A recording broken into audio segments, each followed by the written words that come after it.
الله أكبر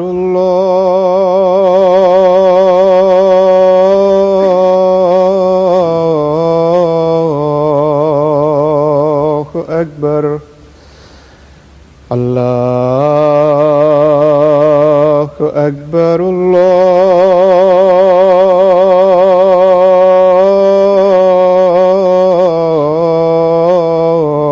الله أكبر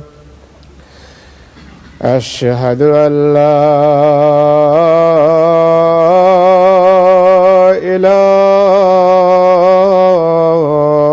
إله إلا الله أشهد أن لا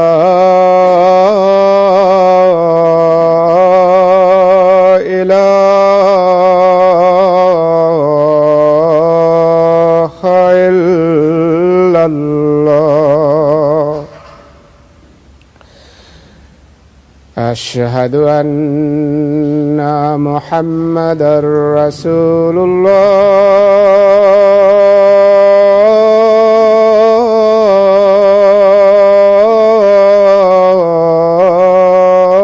الله أشهد أن محمدًا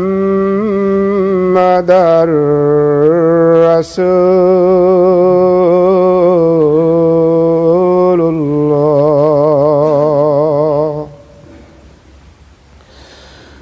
حي على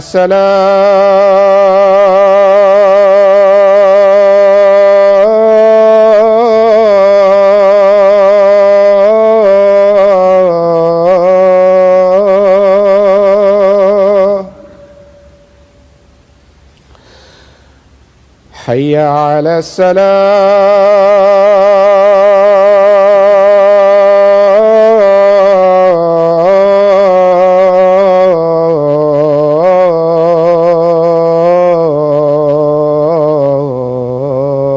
الصلاة حي على الفلاح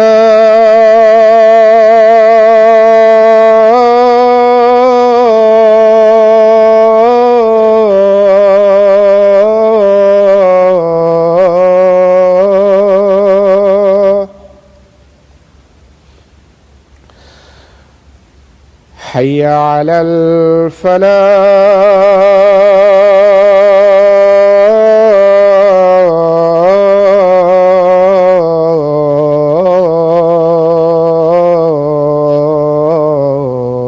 الفلاح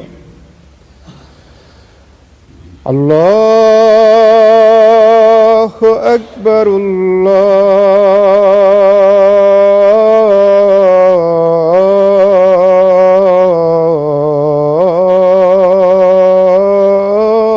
الله أكبر لا إله إلا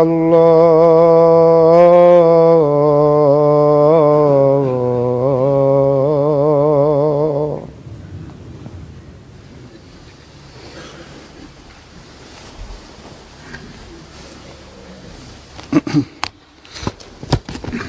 السلام عليكم ورحمة الله.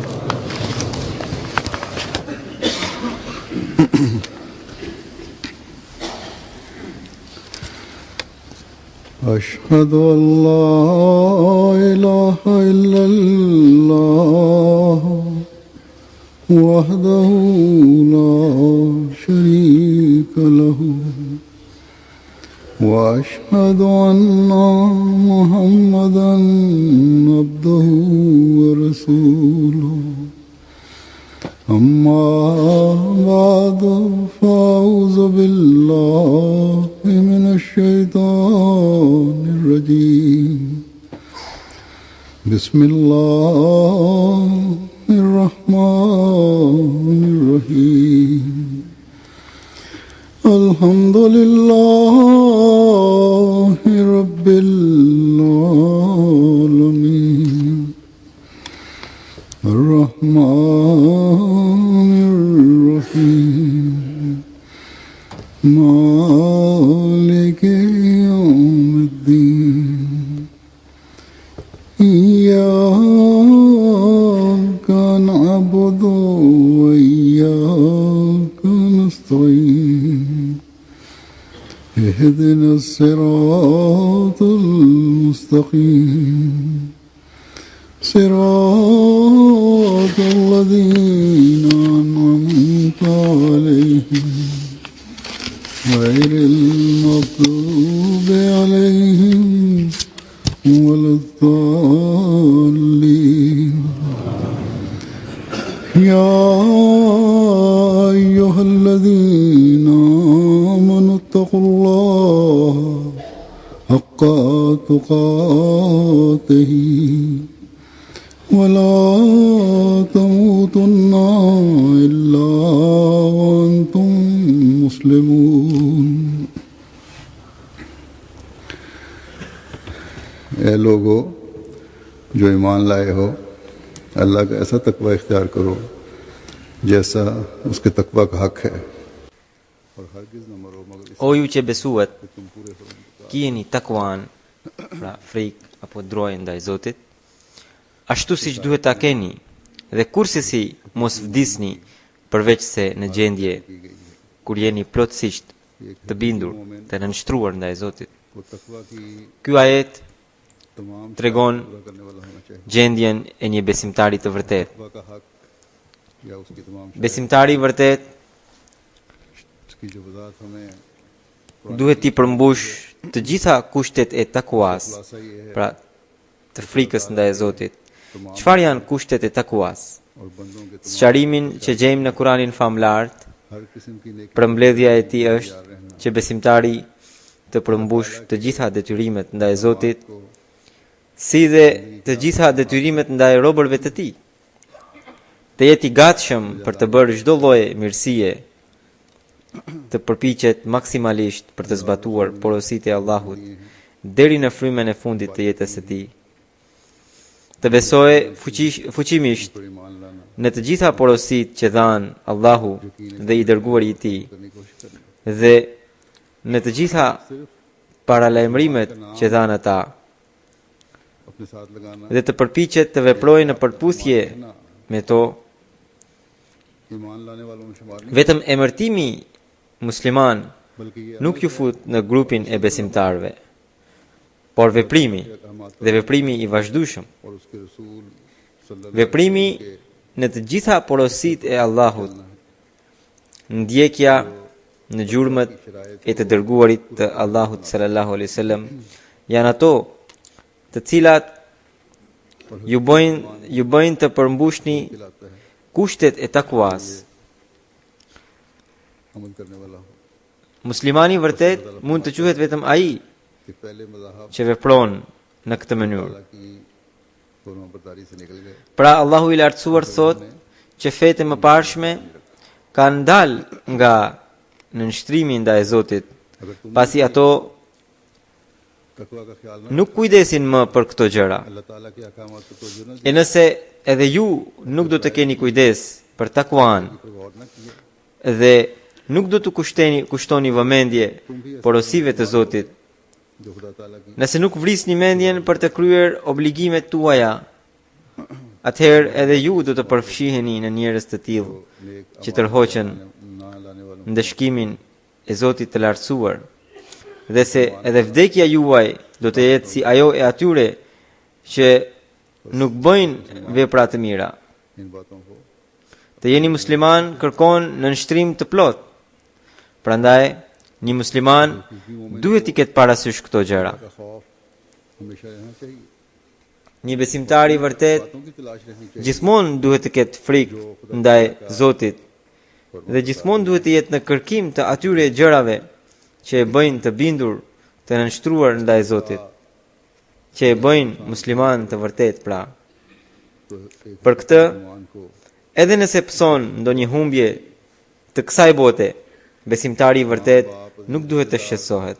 मुआशरा Qofshin prindërit, të afërmit, të dashurit, shoqëria, liderët politik apo fetar apo kushdo qoftë. अल्लाह ताला के Askush nuk duhet të bëhet shkas për të larguar një musliman të vërtet nga të kuptuarit dhe të vepruarit शख्स ने खुदा sipas porosive të Allahut të lartësuar. अपना हिसाब को Çdo njeri vetë do të japë llogari para Zotit. कोई Asnjë lider politik apo I dashur apo hoj nuk mund të shpëtojë askënd. मौलवी किसी को बचाने वाला नहीं होगा कोई भी Asnjë njeri I mirë apo किसी का बोझ pra asnjë njeri I ashtu quajtur I mirë apo shehler nuk do t'i mbajë barrën ndikujt para Zotit. उन पर गौर करना Pra të kuptuarit भूलने të porosive të Zotit të lartësuar, चलना të menduarit और ज्यादतियों से अपने आप को të shenjave të tij, të ecurit në rrugët e takvas që ka treguar I dërguari I tij, की हकीकी रूह को të mënjanuarit nga उस पर अमल करना padrejtësitë dhe mizorit, हकीकी मुसलमान की të kuptuarit të shpirtit të vërtet të Islamit dhe të vepruarit sipas tij. Këto janë ato që formojnë gjendjen e një besimtari të vërtet. अहकामात से दूर है Përndryshe, deklarata e besimit जैसा कि अल्लाह ताला është vetëm një deklaratë, ने करीम में दूसरी जगह bosh nga takuaja, कि ऐसे तक që është larg praktikimit të porosive të Zotit. बल्कि Dhe siç Allahu ka treguar në Kuranin famlar në një vend tjetër, जाने के बजाय që njerëzve të tillë हलाकत का मुझे të zhveshur nga takvaja nuk u pranohen और जो खुदा as adhurimet e as sakrificat. उसके अहकाम Madje अमल करने वाले होते हैं edhe namazet e tyre të dukshme उसकी रजा की në vend të mundsojnë afrimin e Zotit, u shkaktojnë shkatrim. खुदा ताला दुश्मन Ndërsa ata që I binden Allahut të lartësuar, që veprojnë sipas porosive të tij, që çdo punë bëjnë për të fituar pëlqimin e tij, Zoti I lartësuar bëhet armik I armiqve të tij dhe mik I miqve të tyre. कामयाबियां फरमाते हैं Pra Zoti I lartësuar bëhet armik I armiqve të tyre dhe mik I miqve të tyre. कोशिश में रहते हैं Çdo punë që bëjnë ata për të fituar pëlqimin e Allahut, Allahu vë bereqet dhe bekim në të, duke u dhënë sukses në punët e tyre. हम अहमदियों के लिए Pra fatlum janë ata musliman और हम që gjithnjë janë të angazhuar në këtë përpjekje derisa kur u vjen vdekja, dhe ajo I gjen të bindur e të angazhuar në përpjekjet për të bërë musliman të vërtet. तौफीक अता फरमाई है Kjo këshill në rast të parë अल्लाह ताला është për ne Ahmadianët. अमल Ne patjetër duhet të jemi të angazhuar në këtë përpjekje. करीम में Për sa kohë Allahu I lartësuar na dha bekimin e tij dhe na mundsoi ta pranojmë imamin e kohës, मान लेना të dashuruarin e vërtet të dërguarit të Allahut sallallahu alaihi wasallam. बातों को Na dha mundësi të veprojmë sipas porosisë së tij që besojeni dhe edhe profetin që do të vijë në periudhën e dytë të Islamit dhe ne e besuam. कायम रहना Atëherë ne ngarkohemi me një përgjegjësi shumë të madhe कोशिश करते रहना për të ndryshuar gjendjen tonë sipas हमने ये pra në përputhje me pëlqimin e Allahut të lartësuar dhe për të treguar qëndrueshmërinë të. मेरे बाज अल्फाज और बाज फिक्रों से जाहिर हो रहा हो Për këtë ne vazhdimisht duhet të vijojmë përpjekjet tona. Ne duhet ta përmbushim këtë përgjegjësi, çdo ahmedian duhet ta ketë parasysh këtë. Por nga fjalët e mia, mbase ju mund të keni kuptuar që unë dua të tërheq vëmendjen edhe gjithë muslimanëve të tjerë. अल्लाह ताला के फजल Pra muslimanëve të thjesht, से MTA के kur kam folur duke ju referuar liderëve politik apo hoxhallarëve, programme थे e kisha fjalën pikërisht për umetin musliman. Pra për muslimanët e thjesht, हार भी होता me bekimin e Allahut të lartësuar, ka një shtresë njerëzish, jo ahmedian, edhe të tillë, të cilët nëpërmjet kanalit उन तक ton MTA जमात अहमदिया का ndjekin पैगाम emisionet tona, पहुंच रहा है madje edhe e shprehin këtë. उन तक भी ये पैगाम पहुंचाना चाहता हूँ। Ata e shprehin këtë. Mesazhi i Xhamatit Ahmedia po arrin te ta. पिछले दिनों Prandaj मुझे Pakistan dua t'u drejtohem edhe atyre. एक खत आया और इस तरह के बात Ditët e fundit më erdhi një letër nga Pakistani. Në fakt letra të tilla vijnë जो गैर her pas here. Disa miq jo ahmedian më shkruajnë që ata bashkohen në një shtëpi për të ndjekur emisionet e kanalit कहते हैं कि हमें यकीन है MTA, कि तमाम pra MTA, të cilët job करते हैं pra ata njerëz e kanë studiuar xhamatin ton. Ata më shkruajnë कि हज़रत Mirza nga çdo gjë që thoni ju dhe duke parë edhe të gjitha rrethanat, situatën e botës, jemi të bindur që Hazrat Mirza Ghulam Ahmedi është prej Zotit dhe xhamati musliman Ahmedia është në rrugën e drejtë. Urimet tona të sinqerta janë me ju, por ne nuk gjejmë guximin për të përballur me shoqërinë dhe sidomos me hoxhallarët. के बावजूद Ne na pandehni frikatsak, prandaj इस खौफ से edhe pas të gjitha urimeve tona, dëshirave tona, ne i bashkohemi, ne nuk i bashkohemi dot mirëfilli xhamatit. तो हमें फिर खुदा के अज़ाब से भी डरना चाहिए जो सच्चों के लिए अल्लाह ताला ने डराया है जिससे Po ashtu një tjetër njëri jo ahmedian i tha një shoku tjetër, i cili gjithashtu jo ahmedian, që nëse ky xhamat është i vërtet, atëherë ne duhet të friksohemi ndaj shkimit të Zotit, nga i cili Allahu ka paralajmëruar. खुदा ताला की Këta njerëz duhet të kenë parasysh që Allahu i lartësuar ka porositur të ndjekim rrugën e takwas. और होनी चाहिए Xhamati Ahmedia është i vërtetë dhe padyshim që është i vërtetë.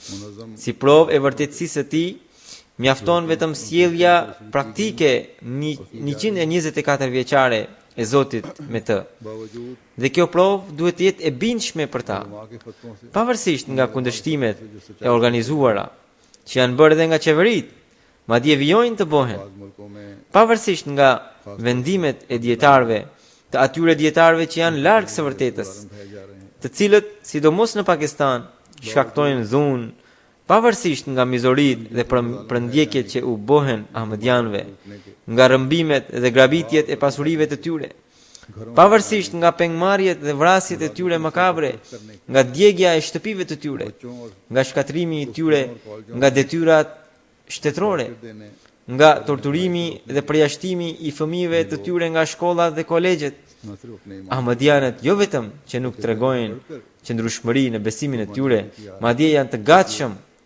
të bëjnë sakrifica edhe më të mëdha se sa kanë bërë përpara. और जमात Pra, vetëm तरक्की भी कर रही है kjo është një provë e mjaftueshme për të treguar që Ahmediati është i vërtetë. लिहाज से कमजोर Përveç kësaj, pavarësisht nga të gjitha këto pengesa, xhamati vazhdon të përparojë. Pra, përparimi i këtij xhamatit në sy të botës, pra i cili në sy të botës është i dobët, ने मोमिनों की निशानी ndodh sepse Zoti që është më i miri kujdestar dhe më i miri ndihmtar është me ne. उनके शामिल Zoti i lartësuar pikërisht këtë e ka treguar si shenjë të besimtarëve të vërtetë, që mbështetja dhe ndihma e Zotit të lartësuar gjithmonë qëndron me ta. में बनी हुई है Tani nëse do ta gjykojmë me drejtësi ato grupe që janë krijuar në emër të Islamit, të cilët nga ana e tyre नतीजा bëjnë përpjekje gjihadiste, की बदनामी का rezultati i tyre është vetëm turp për Islamin. ताला तो फरमाता Ndërsa Allahu i lartësuar thot: है, मैं अपने रास्ते Unë u jep fitore atyre që dalin në xhihad në rrugën time. कामयाब कर Çfarë fitoreje po gëzojnë ata? Muslimanët vrasin musliman të tjerë. जो इन्होंने हासिल की Armët i marrin nga fuqi të mëdha. Muslimanët vetë as nuk kanë fabrika e as armbajtëse. ताकतों से लिए जा रहा है Ajo që po ndodh në Siri, मुसलमानों के पास तो forca opozitare ose grupe të ndryshme që janë mbledhur atje, या इसके कारखाने हैं ata अब शाम में भी जो कुछ हो रहा है botës perëndimore ja kërkojnë pikërisht këtë që nëse doni ta rrezoni qeverinë, na jepni armë, na furnizoni me armë. दूसरी किस्म के गिरोह हैं जो इकट्ठे हो गए हैं उनका Tani atje përdoren edhe armët e shtetit दुनिया से dhe edhe armët e forcës kundërshtare. वो यही कह Por रहे हैं kundër kujt po përdoren këto armë? चाहते हो तो हमें असलियत दो Vetëm kundër muslimanëve. अब ये असला Takuan nuk e ka as qeveria मुखालिफ ग्रोहों e as forca kundërshtare. किसी के खिलाफ जो भी इस्तेमाल हो रहा है दोनों में से ये कौन लोग हैं जिनके खिलाफ As kjo palë nuk i nënshtrohet मुसलमानों के खिलाफ porosive të Allahut të lartësuar e as pala tjetër. Pra, तकवा të dyja palët janë të zhveshur nga दूसरे ग्रोह में takwaja, nga frika ndaj Zotit. तारी ना Dhe pikrish këta janë që largohen nga besimi, që refuzojnë urdhrat e Allahut të lartësuar. ये दोनों तरफ से तकवा से आरी लोग हैं और यही Amir Temuri ka qenë një mbret musliman, i cili kishte pasur një fillim modest, por arriti të sundonte një pjesë të madhe të botës më vonë. Taimur एक मुसलमान हुक्मरान Ai thot që çdo herë kur nisem për luftë, जो मामूली हैसियत से उठा और shoh के बहुत बड़े që इसी इलाके में mbretër musliman të vendeve përkatëse कायम हुई a u japin të drejtat popujve të tyre, कि जब मैं a veprojnë sipas besimit. देखता हूँ E nëse nuk u japin të drejtat popujve të tyre dhe nuk veprojnë sipas besimit dhe bëjnë vetëm dhunë dhe vrasje në shtetet e tyre, atëherë i sulmoj ata, बादशाह जो वहाँ हैं i bëj të më nënshtrohen अवाम का हक अदा कर रहे हैं dhe atje pastaj nis një sistem sipas parimeve të Islamit. और या दीन पर कायम है कि नहीं अगर अवाम Kjo është arsye, thot ai, pra Amir Temuri, që unë gëzoj fitore pas fitoreje dhe ato më vinë fal ndihmës së Zotit të lartësuar. और फिर वहाँ ऐसा निज़ाम जारी करता हूँ Pra, kështu ai përshkruan, sidoqoftë, इस्लामी निज़ाम shumë nga politikat e tij me të vërtet kanë qenë të drejta, होती हैं fal të cilave खुदा ताला की ai इस्लामी की वजह से होती हैं kishte arritur shumë fitore, hall mbase ishte më i miri ndër mbretërit e kohës së tij. Por ka dëshmi megjithatë që tregojnë që edhe ai ka përdorur dhunë në disa raste, por ai ishte më i miri në kohën e tij. Prandaj Zoti i lartësuar e ka ndihmuar. लेकिन लगता ही है कि उस जमाने के बादशाहों में Një parim që ai tregon तो është që thot फरमाता रहा për të qeverisur duhet urtësia, mençuria, kujdesi ndaj të varfërve, kujdesi ndaj popullit, हुकूमत करने के लिए इंसाफ kujdesi ndaj punëtorëve të shtetit, mbrojtja e të drejtave të edhe atyre popujve që sulmojmë, के करिंदों का भी jo dhuna e të tjera. Dhe kështu thot, nëse do të ndajmë suksesin në 10 pjesë, atëherë 9 prej tyre më vinë nga këto gjëra dhe vetëm një pjesë më vjen nga shpata. ये अगर किसी चीज के 9-10 से बनाए Tani, nëse do të vështrojmë shtetet islamike, 9 shohim vetëm interesat vetjake të atyre që qeverisin. तलवार का Nuk kanë as fare shqetësim për popullin. अब अगर Ata shqetësohen vetëm për karrigen e tyre झांक कर të pushtetit, तो उनमें kurse hoxhallarët मुफादात नजर आते në vend të punojnë për reformimin e muslimanëve, vetëm duan të mbajnë në dorë frerat e pushtetit. अपने तख्त और अपनी हुकूमत की फिक्र Ose ka të tjerë që në emër të Islamit organizojnë grupe terroriste ose i mbështesin ato. तरबियत करने के बजाय Në medrese fetare të tyre, nxënësit bëjnë stërvitje ushtarake në emër të xhihadit. जो इस्लाम के नाम Atje mësojnë përdorimin e armëve, madje edhe mënyrat e bërjes së eksplozivave. Dhe të gjitha këto दीनी मदरसों में për të përdorur kundër kujt? बच्चों की Kundër muslimanëve pra. Askari तरबियत की जाती है Muslimani është bërë i etur për gjakun e muslimanit tjetër. इस्तेमाल होने वाले Islami, që është feja e paqes dhe e dashurisë, madje vetë kuptimi i të cilit është paqja, siguria, इस्तेमाल किसके खिलाफ होना largimi nga vështirësitë. मुसलमानों Por grupet që përmenda pak më parë, sot e kanë njollosur kaq keq këtë fe, saqë इस्लाम sot nëse ndodh ndonjë incident मोहब्बत का मजहब terrorist, kudo në botë, më së pari ata kujtohen. हिफाजत Madje shumica e grupeve të tilla edhe e pranojnë veprimin e bërë prej tyre. इस मजहब को Por edhe kur nuk e pranojnë, बदनाम कर दिया ato grupe vihen në dyshim. कोई दहशतगर्दी का वाकया Ditët e fundit Ajo që ndodhi në maratonën që zhvillohej në Amerikë, तंजीम में इसको lojtarët vraponin, pra ना भी करें dhe ndodhen shpërthime. तब भी Pra u bë një akt i dhunshëm. Atëherë vendet që duan ta njollosin Islamin më njëherë filluan marathon हो रही ta lidhnin këtë ngjarje me muslimanët. उनके वहाँ Ndonë se nuk përmendën emrin e ndonjë grupi të caktuar. Pra, ata përdorin emrin e muslimanëve në përgjithësi. मुखालिफ हैं Shqyr që kësaj radhe grupet terroriste të paktën e mohuan këtë akt, duke thënë se ata nuk janë të përfshirë, ata nuk ishin të përfshirë në të. Por megjithatë, ata वो तो शुक्र है कि इस दफा megjithatë po të mbeteshin kaq në deklaratën e tyre do të ishte mirë, por nga që nuk e kanë takuan dhe janë larg në nështrimit ndaj dhe bindjes ndaj Zotit të lartësuar dhe nuk veprojnë sipas porosive të tij, prandaj thanë gjithashtu që kushdo që ka bërë mirë e bëri dhe ये लोग आ रही हैं që ata e mbështesnin këtë. इसलिए साथ ये भी कह दिया कि हमने किया तो नहीं लेकिन Ai që bëri këtë sulm mbi njerëz të pambrojtur, çfarë gjeti? Ose mbështetësit e këtij akti, çfarë do të fitojnë vallë nga ky akt i shëmtuar? यहाँ से जमा हुए थे क्या मिला Në njërën anë, ata deklarojnë që më shumë se ata, askush nuk mund ta doje Hazret Profetin Muhammed sallallahu alaihi wasallam. Dhe në anën tjetër veprojnë krejtësisht kundër modelit dhe shëmbëltyrës së tij. हजरत Mohammad Të dashuruarit, madje përpiqen të kapin edhe gjërat më të vogla të atij që dashurojnë. Ndërsa Profeti Muhammed sallallahu alaihi wasallam उसवे और kishte porositur që edhe sikur të ndodh luftë, nuk lejohet të lëndohen të pafajshmit, fëmijët, gratë, të moshuarit dhe klerikët. वो भी छोटी से छोटी बात को भी अहमियत देते हैं Kurani famlart në veçanti ka mbrojtur çdo fe, duke dhënë lejen e luftës.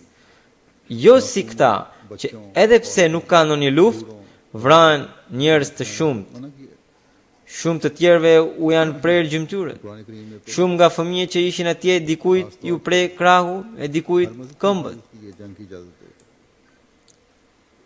Për këtë arsye, një gazetar ये amerikan बगैर ka shkuar aq larg duke kundërshtuar, saqë tha që ka vetëm një ilaç tashmë, करती बहुत सारे लोग जो बचे हैं të vriten të gjithë muslimanët, thot ai. बाजू काटना पड़ा किसी time Përse jo muslimanët guxojnë të flasin në këtë mënyrë? Pikërisht sepse muslimanët u japin mbështetje. Weekend में लिखने Këtu në Perëndim ngjarje të tilla ndodhin relativisht shumë pak. मुसलमानों को तो Megjithatë, detyrohemi të dëgjojmë llafe të tilla. गैर मुस्लिमों में Por në vendet islamike, në rreth 70% prej tyre, मान दे रहे हैं ngjarje të tilla ndodhin për ditë. Shikoni në Pakistan, मगरिब में तो Afganistan, Egjipt, në Siri, në Libi, në Somali, इस्लामी ममालिक në Sudan, në Gjezair, në çdo vend, muslimani vret muslimanin tjetër. Dhe më e keqja, që e gjithë kjo po ndodh në emër të fesë. Afghanistan में देख Nëse patjetër duan të bëjnë dhunë, të paktën të mos e cenonin emrin e fesë. Sudan में देख Të paktën të mos ja jepnin emrin e xihadit kësaj barbarie dhe kasaphane.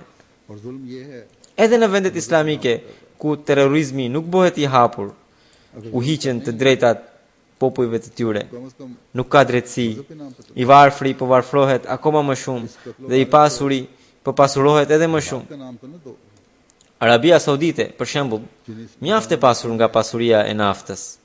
Njihet si një shtet shumë i pasur. तो वहाँ के अवाम के Edhe atje ka njerëz të varfër, vejusha, fëmijë, jetim, të cilët lypin गरीब गरीब edhe për 2 vakte buke. और अमीर अमीर तर होता Për të thënë, ata pohojnë që Islami e ndalon gruan që të dalë nga shtëpia, të punojë. Por shteti i tyre nuk është kujdesur siç duhet për nevojat e saj. गरीब बेवाएं Ushqimin që kanë caktuar për frymë nga shteti është shumë i pakët. Nuk mund të ngop barkun e njeriu. बाहर निकलने पर पाबंदी Por po të shohim kështjellat e mbretërve të tyre, लेकिन ka edhe mure që janë të lyera me ar. वो नहीं रखा Pra përfitojnë vetë jashtëzakonisht shumë nga ari i zi, ndërsa populli vdes urije. Para pak ditësh ka dalë një dokumentar i cili përmendi të gjitha këto fakte, që si populli trajtohet dhe si ata jetojnë. दीवारों पर भी सोने के पानी फिरे हुए हैं तेल की दौलत का Në këtë gjendje pra ka edhe vende të tjera islamike. बताया जा रहा Shqetësimi, padrejtësia, dhuna, भूखी मर रही है barbaria, से हुआ papërgjegjshmëria e qeverisë, कमेंट्री दिखाई गई por edhe papërgjegjshmëria e popullit, sepse kur ata gjejnë mundësinë për të bërë dhunë, edhe ata bëjnë. Të gjitha këto उनसे सलूक किया जा janë इस तरह कैसी हालत में वो रहते हैं लोग për shkak se इसी तरह दूसरे इस्लामी ata kanë mbetur larg takuas बेचैनी और बेइंसाफी dhe nuk i nënshtrohen Zotit të lartësuar. अदा न करना यानी जो उसका उसके जिम्मे रियाया का हक है Sa për të thonë se mësimi i Islamit është i përsosur.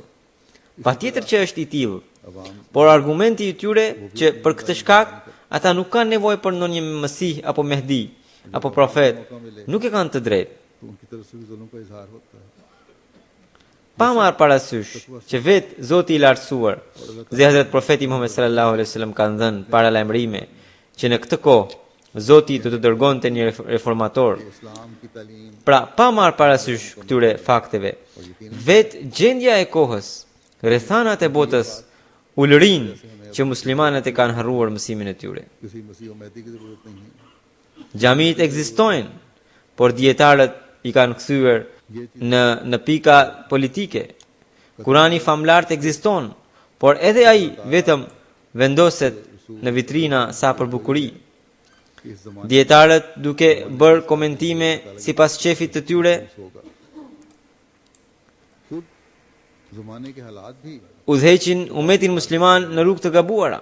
कि मुसलमान तालीम को भुला Prandaj मसाजिद तो हैं është krejtësisht gabim të thuash që nuk ka nevojë për një të dërguar. Ka shumë nevojë për një të dërguar prej Zotit. Edhe për këtë, profeti Muhammed sallallahu alaihi wasallam vetë kishte dhënë paralajmërime që ai patjetër do të vinte. Prandaj, उलमा këta dietar në asnjë mënyrë nuk mund ta mohojnë atë. E nëse e mohojnë, vetëm gënjejnë dhe gabojnë. Dhe njerëzit e thjesht duhet të vrasin mendjen për këtë. बस Ka nevojë dhe patjetër që ka nevojë që dikush të vinte prej Zotit të lartësuar dhe të reformonte muslimanët e të largonte mendimin e gabuar të krijuar rreth Islamit në botën jo muslimane dhe në vend të tij të paraqiste mësimin e bukur të Islamit dhe botën ta bashkonte nën flamurin e profetit Muhammed sallallahu alaihi wasallam. करना चाहिए Këta dietar जरूरत है और यकीन kanë ngatruar njerëzit duke futur në debatin për qenësinë e profetit.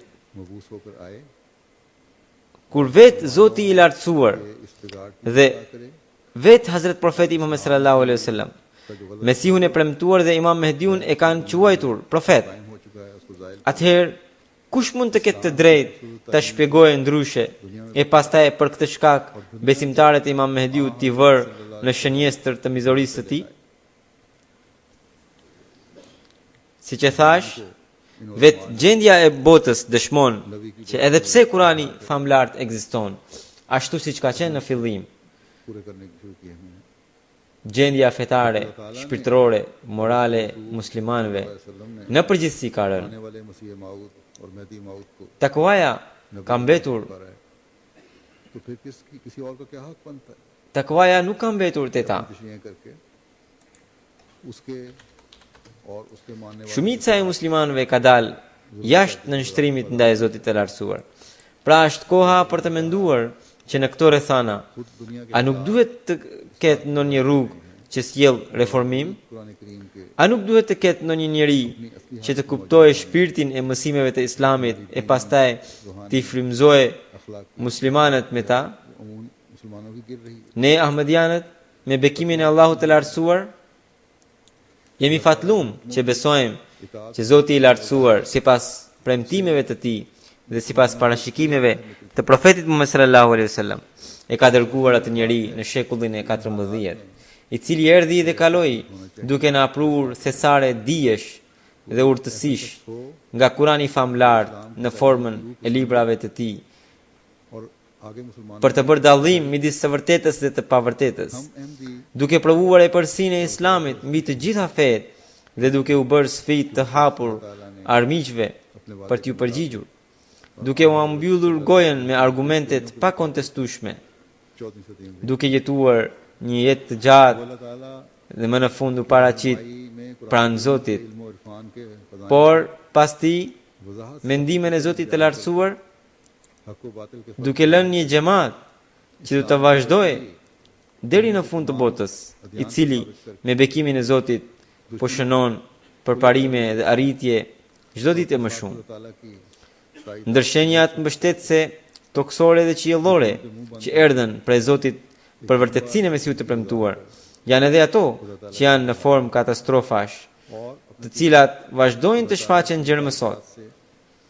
Për muslimanët e thjesht, a nuk mjaftojnë si prova këto tërmete, këto përmbytje, जो तरक्की की kjo rënje e muslimanëve në botë? अल्लाह ताला के फजल से बढ़ रहा है। Tërmeti i fundit që ra अल्लाह ताला की nuk kishte prekur vetëm një vend, ai shkaktoi dëme edhe në Pakistan, edhe në Iran, इस्लाम के edhe në Afganistan, edhe në vendet e lindjes, madje gjerë në Indonezi. उनका सिलसिला Pra, këtë tekdir, këtë caktim që ka nisur Zoti, अहले Pakistan muslimanët duhet ta mendojnë. मुस्लिमीन के लिए Ka nevojë të pendohen, të kërkojnë falje Zotit. ये दुनिया Ka nevojë që në vend të trembën të ashtu quajturve dietar, tua tregojnë pasqyrën duke thënë se përse ata u kanë mësuar gjërat kundër Islamit. Nuk mund të tregoni qoftë një ngjarje nga jeta e profetit Muhammed sallallahu alaihi wasallam që për ligj gjendjen e këtyre शर्क़ औस्त के ममालिक dietarëve të sotëm apo të mësimeve që ata japin sot. जो तकदीर चल रही Pra Islamin që na e paraqesin këta dietar, nuk është ai që kishte sjell i dërguari Allahu sallallahu alaihi wasallam. Islami që kishte sjell ai është sinonimi i dashurisë, paqes, sigurisë, largimit të vështirësive e jo në emër të tij të shtohen vështirësia akoma më shumë. Prandaj वाकया भी ऐसा çdo musliman e ka për detyrë që të kërkojë takuan dhe të ndjek rrugën e Zotit, किया जो ये तालीम देता të ketë vdekjen parasysh है की që mund t'i vijë në cilin do qast. Askush nuk mund të thotë se un kam kaq jetë जो उलमा हम dhe pastaj të bëj वो pra musliman e ka për detyrë të bëj edhe ato vepra që janë detyrime ndaj Zotit dhe ato që janë detyrime ndaj robërve të tij. हम Dua të paraqes disa citate nga shkrimet e Mesiut të premtuar, të cilat hedhin dritë mbi rëndësinë e ardhjes së tij dhe mbi nevojën që muslimanët patjetër duhet ta pranojnë atë. मान का फर्ज है Përndryshe, sipas taktimit të Zotit, तो कदम मारने की कोशिश करें do të përparojnë vetëm ata të cilët me zemër të sinqertë e besojnë Mesiun e premtuar Islam. कह सकते कि मेरी Ai thot, और वो अमल करे जो खुदा ताला का हक भी अदा करने वाले हों और उसके unë dëshiroj që në vend të Allahut të lartësuar, idhujt e kësaj bote që mbretërojnë në zemrat e muslimanëve, që unë gjallin shpresa e gënjime të coptohen tërësisht, dhe mbretëria dhe sundimi i Zotit të lartësuar të rivendosen në zemrat e tyre, dhe pema e besimit të japë frutat e saj të freskëta. कि तरक्की वही लोग करेंगे Tani për tani duket si kur ekziston ajo pemë, मसीह मौला इस्लाम को por në të vërtet nuk është atje, sepse rreth pemës së vërtet Allahu tha: मुसलमानों के दिलों में Alam tara kayfa daraba Allahu mathalan kalimatan tayyibatan ka shajaratin tayyiba asluha thabitun wa far'uha fis sama tu'ti ukulaha kulla hinin bi idhni rabbiha. Do me thënë, है वो दुनिया के लिए a nuk ke parë se si Allahu dha shembullin e besimit? Do me thënë, और जबरूत tha që fjala e mirë i shëmbëllen pemës së mirë, që ka rënjet të vendosura, kurse degët i ka në qiell, dhe se ajo pemë jep në çdo kohë frutën e saj, me urdhrin e Zotit të vet. अलम तरा कैफा ज़रबल्लाहु मसलन कलिमत Pra rënjet i ka të vendosura, do të thotë se shtyllat e besimit të jenë të vendosura, të forta, dhe që të mundsojnë bindjen e përsosur. यानी क्या तूने नहीं देखा Pastaj, ajo në çdo kohë duhet të jap frutën e saj. बयान की Asnjëherë nuk bëhet si pemë e thatë, por më thoni pakës, a është kjo gjendje e sotme? Pakeezah Shumë njerëz thonë se s'ka nevojë, pra s'ka nevojë për ndonjë ardhin e ndonjë reformatori. Sa naiv mund të jetë ai sëmur që thotë se nuk ka nevojë për mjek. परवरदिगार के Nëse ai heq dorë nga mjeku dhe nuk e kupton nevojën e tij, atëherë përveç shkatërimit çfarë rrjedhoje tjetër mund të pësojë ai? Në këtë kohë, muslimanët padyshim që hynë në kategorinë aslamna, domethënë ata që thonë se ne jemi musliman, por nuk hynë në kategorinë amanna, domethënë ata që thonë ne besuam. Sepse kjo e dyta vjen atëherë kur të shoqëron një dritë. Pra, këto janë ato gjëra për të cilat jam dërguar. Prandaj, mos u nxitoni për të më përgënjeshtuar, madje keni frikë ndaj Zotit dhe pendohuni, sepse të penduarit gëzojnë mendje të mpret.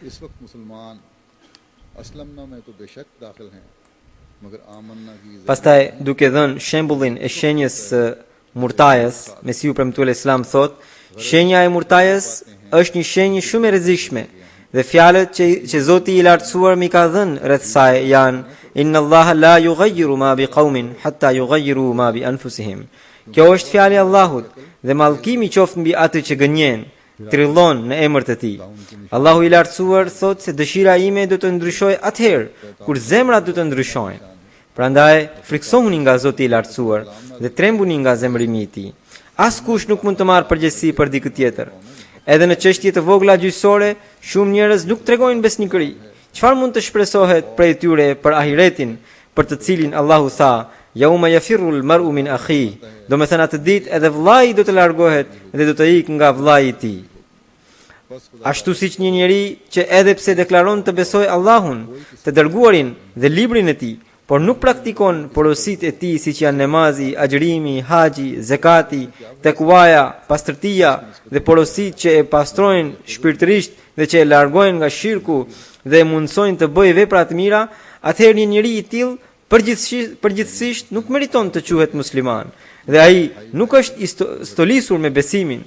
Në të njëjtën mënyrë, edhe ai që nuk beson në Mesiun e premtuar ose nuk konsideron të nevojshëm besimin në të, edhe ai nuk është fare në gjendje të kuptojë realitetin e Islamit, qëllimin e vërtet të ardhjes së profetëve dhe të dërguarve, dhe si i tillë nuk meriton të konsiderohet musliman i vërtet e të quhet i nënshtruar i vërtet i Zotit dhe i të dërguarit të tij. Sepse ashtu siç Allahu i lartësuar ka dhënë urdhra të ndryshëm në Kuranin famlar nëpërmjet profetit Muhammed sallallahu alaihi wasallam, në të njëjtën mënyrë ka dhënë në mënyrë të fuqishme edhe paralajmërimin për ardhjen e një kalifi të fundit në kohën e fundit, dhe ata që nuk do ta besonin atë i quajti të mbrapsht. I vetmi ndryshim që ka fjalët e Kuranit nga fjalët e profetit në lidhje me këtë, në fakt edhe nuk është ndryshim, por është komentimi i fjalëve të Kuranit, është që në Kuran ai është quajtur kalif, kurse në hadith ai kalif i fundit është quajtur Mesi i premtuar.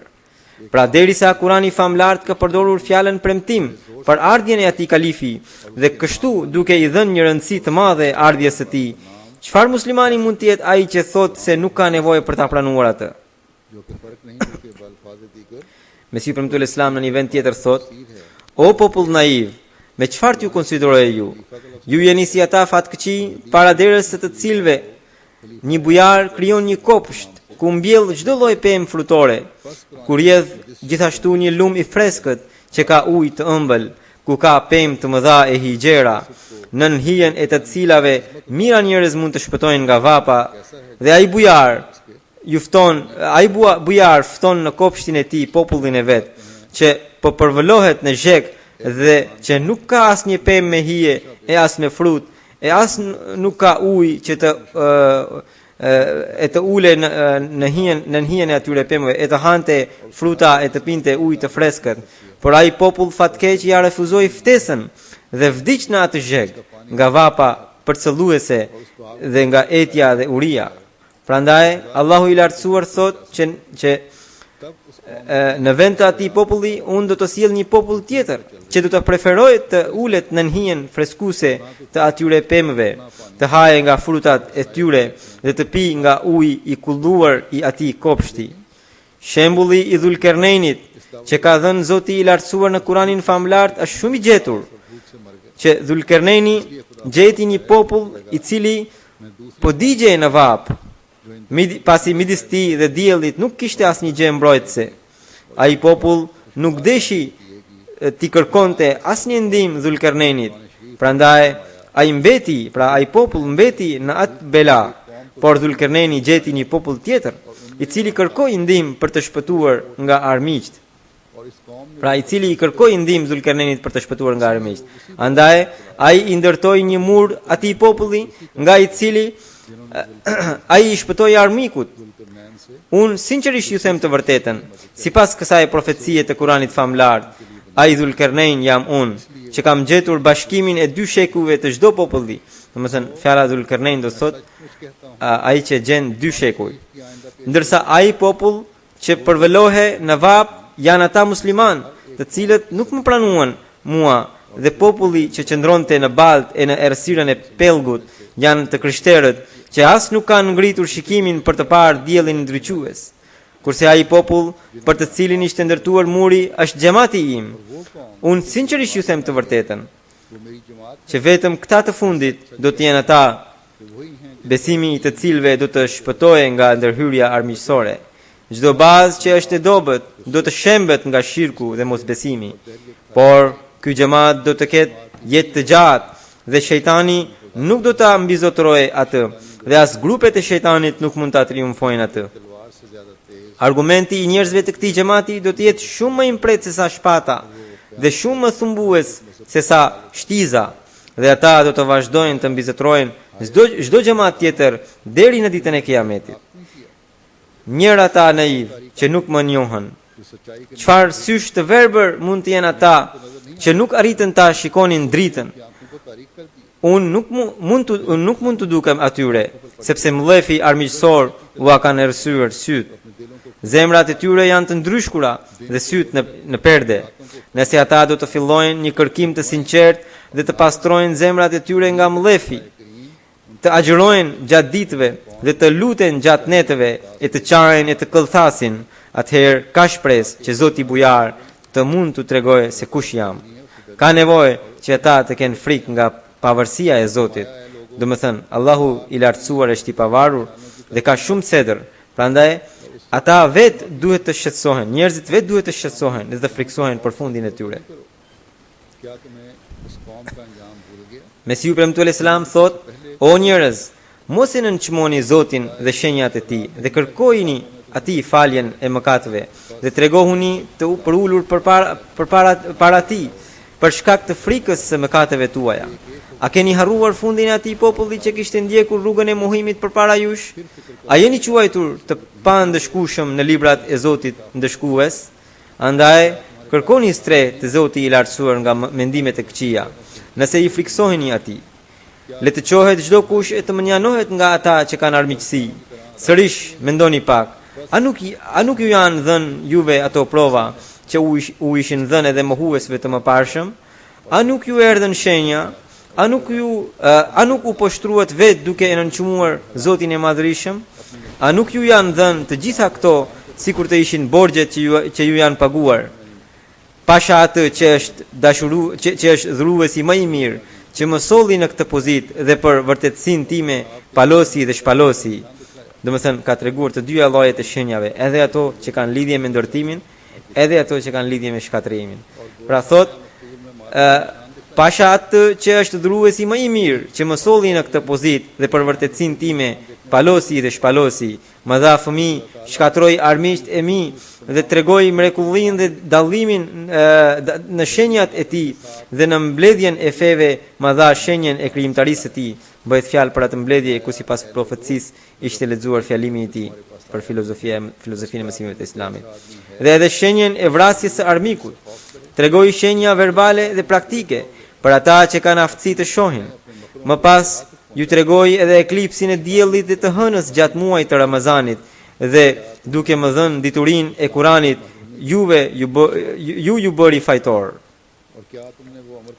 Në një vend tjetër Mesiu premtuar Islam thot: O njerëz, kam ardhur prej Zotit të plotfuqishëm te ju. A ka njëri ndër ju që i friksohet atij se dërmadhi dhe madhërishmi?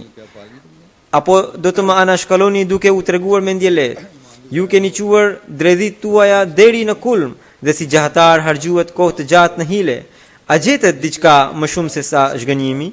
Arritët atë që kërkonit, pa të cilin besimi juaj ishte kot? Domethënë, a gjetët atë që kërkonit, domethënë besimin pra. Prandaj o musliman, o pasardhësit e muslimanëve, kini frikë nga Zoti. A nuk shikoni se si Zoti ka përmbushur fjalët e mia dhe tregoi mirësinë e tij ndaj meje? Çfarë ka ndodhur me ju atëherë që nuk ngrini syt për të parë shenjat e Zotit dhe vetëm qëndroni duke më mallkuar mua? A nuk ju u rrezikua krenaria juaj? A nuk ju u rrezua krenaria juaj? A nuk ju u shfaq akoma gabimi juaj? Pra, edhe pas këtyre gjërave, mos u ngrini për të më kritikuar, dhe mos thurni gënjeshtra, edhe pse keni patur sprova dhe po të jeni njerëz me takua, mbylleni gojen. Kërkoni falje si ai që pendohet dhe që i friksohet fundit dhe ndëshkimit. Zoti i do shumë ata që pendohen. Allahu i lartësuar u hap zemrat muslimanëve të thjeshtë. Allahu i lartësuar i bëf të kuptojnë caktimin e Zotit në mënyrë që gjendja dhe rrethanat në të cilat janë ata të dalin prej tyre. Tronditje që u jep Zoti nëpërmjet katastrofave të ndryshme, ata të mund të kuptojnë se për çfarë bëjnë fjalë dhe të heqin dorë nga padrejtësia.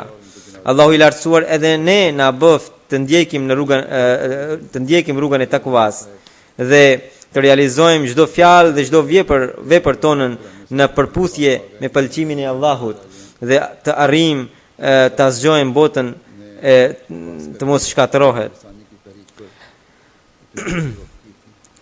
Pas xumas do të udhëheq 2 xhenaze.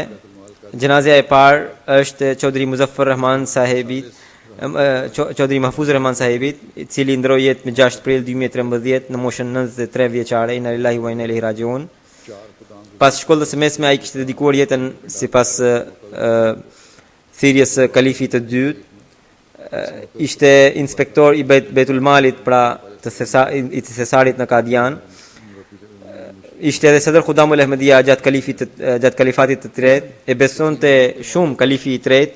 Në mbledhjen e Dehliz, ai ishte caktuar njëri ndër 4 të rinj për mbrojtjen e grave. Kjo ngjarje është shumë e famshme në historinë e xhamatit, para një mbledhje kur kundërshtarët erdhën dhe hodhën gur dhe aty ishte plagosur edhe Mushtaq Bajva sahibi që më vonë shërbeu si misionar në Zvicër. I ndjeri qëndroi në Kadian deri në fund për mbrojtje, derisa kalifi i tretë i thirri në Rabwa. Ai ka qenë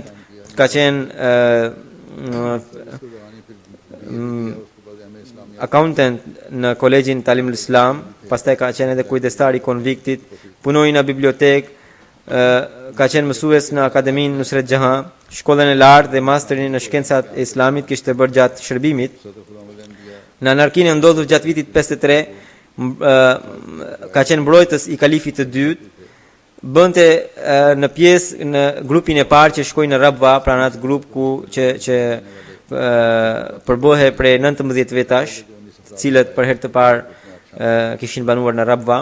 Ishte lojtar i mirë i volejbolit, tenisit dhe futbollit.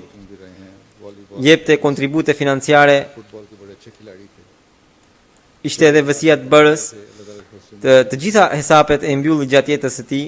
Në Tahrik e Jadid dhe në Waqf e Jadid jo vetëm kontribuonte nga ana e tij, por jepte kontribut edhe nga ana e prindërve, nga ana e gjyshit, nga ana e hallave, madje edhe prej pasardhësve, pra prej 2 stërnipave të tij.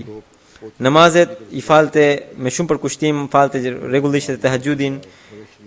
Ishte njëri me shumë mirësi, ndër njerëz kryesor të Rabwas për nga karakteri. Çfarëdo që ti thoshe atij, asnjëherë nuk kam parë që ai të mund të zemërohe. Të dëgjonte me shumë vëmendje duke buzëqeshur. Një njeri jashtëzakonshëm, i sinqert, modest, i thjesht, i heshtur. Zoti ngrit nivelet në xhenet. Këtu në Angli kemi një kryetar në Ansarullah, Chaudhry Wasim Ahmed Sahibi, ai është i biri i tij. Gjenazja e dytë është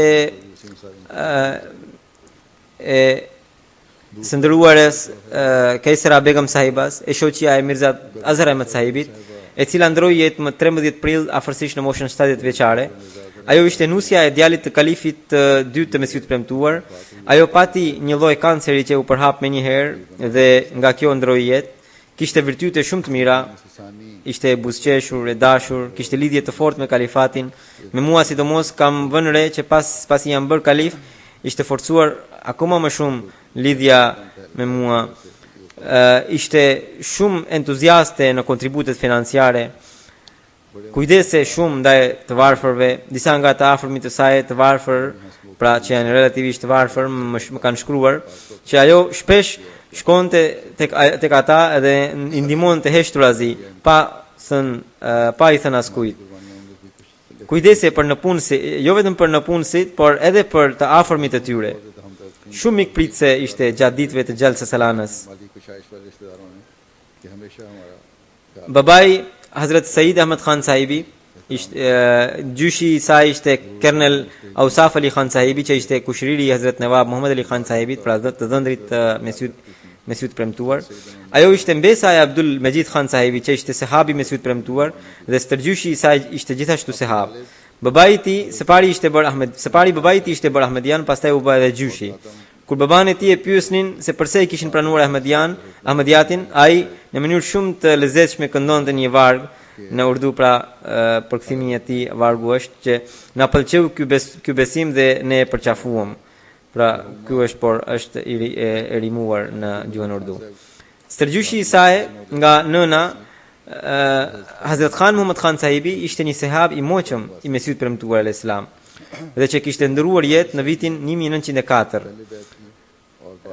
Një ditë më vonë, pra ditën tjetër, Mesiu premtuar al Islam kur erdhi në xhami gjatë kohës së faljes, u tha atyre që ishin të pranishëm: "Sot kam marrë një shpallje", tha. Shpallja ishte dikush vdiq nga Ehli Beiti, pra nga familja e tij. Atëherë, mbase kalifi i parë e pyeti: "Hazur, të gjithë Ehli Beitit me bekimin e Zotit janë shëndosh. Për kë është kjo shpallje?" Mesiu premtuar al Islam tha: "Kjo është për Khan Muhammad Khan Sahibin, i cili dje ndroi jetë. Pra rreth ti kam marrë këtë shpallje", tha Mesiu premtuar al Islam. Pra Zoti i lartësuar në shpalljen e tij e quajti Ehli Beit, domethënë ndër familjen e Mesiut premtuar. Pastaj për të ishte edhe një shpallje tjetër, fjalët e së cilës ishin: "Pasardhësit e tij do të trajtohen me butësi." Kjo ishte ajo shpallje e Mesiut premtuar al Islam lidhur me Khan Muhammad Khan Sahibin. Para pak kohe, kur kam qenë në Spanjë, po shfletoja Tadhkiran, për domethënë librin ku janë përmbledhur gjitha shpalljet e Mesiut premtuar al Islam, edhe po e shfletoja për një tjetër qëllim. Atëherë më ranë në sy pikërisht edhe këto dy shpallje. Pra këto dy shpallje, njëra kishte lidhje me vdekjen e tij dhe tjetra me një trajtim të butë me pasardhësit e tij. Dhe që të dyja me bekimin e Zotit u përmbushën mjaft bukur. I biri i Khan Muhammad Khan Sahibi, domethënë gjyshi i së ndjerës, Kesra Sahibës, kishte aplikuar për punë në Kapurtela. Konkurenca ishte mjaft e fortë, por ai u zgjodh oficer dhe duke përparuar më vonë ishte bërë edhe gjyqtar i qarkut, ku do të qëndronte derisa të dilte në pension. Sidoqoftë, Allahu i lartësuar ata i quajti Ehle Beit të Mesiut premtuar, dhe pastaj stërmbesa e tij ishte bërë nuse e djalit të kalifit të dytë. Allahu e mëshiroft, i ngrit nivelet në xhenet dhe edhe fëmijëve të saj u dhënë mundësi për të bërë vepra të mira dhe i mbajt të lidhur me xhamatin dhe kalifatin. Zoti i dhënë kuraje e durim edhe Azhar Ahmed Sahibit, bashkëshortit të saj, dhe i dhënë shëndet dhe jetë të gjatë. District magistrate के ओहदे से रिटायर हुए। बहरहाल अल्लाह ताला ने इनको अहले बैत में से करार दिया, हज़रत मसीह इस्लाम के, और फिर इनकी नवासी और नवासी खलीफा हिसानी की बहू भी बनी। अल्लाह ताला इनके मखलूत का सलूक फरमाए और दर्जात बुलंद फरमाए, और उनके बच्चों को भी नेकियों की तौफीक दे और जमात और खिलाफत से वाबस्ता रखे। इनके खामद मुकर्रम मिर्ज़ा अज़हर अहमद साहब को भी सदमा बर्दाश्त करने की तौफीक दे और सेहत उम्र दे।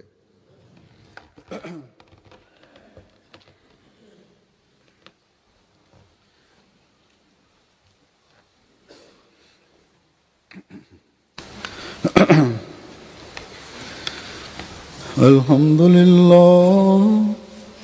لله نحمده ونستعينه ونستغفره ونؤمن به ونتوكل عليه ونعوذ بالله من شرور أنفسنا ومن سيئات أعمالنا من يهده الله فلا مضل له ومن يضلل فلا هادي له ونشهد أن لا إله إلا الله ونشهد أن محمدا عبده ورسوله عباد الله رحمكم الله إن الله يأمر بالعدل والإحسان وإيتاء ذي القربى وينهى عن الفحشاء والمنكر والبغي يعظكم لعلكم تذكرون اذكروا الله يذكركم وادعوه يستجب لكم ولذكر الله أكبر.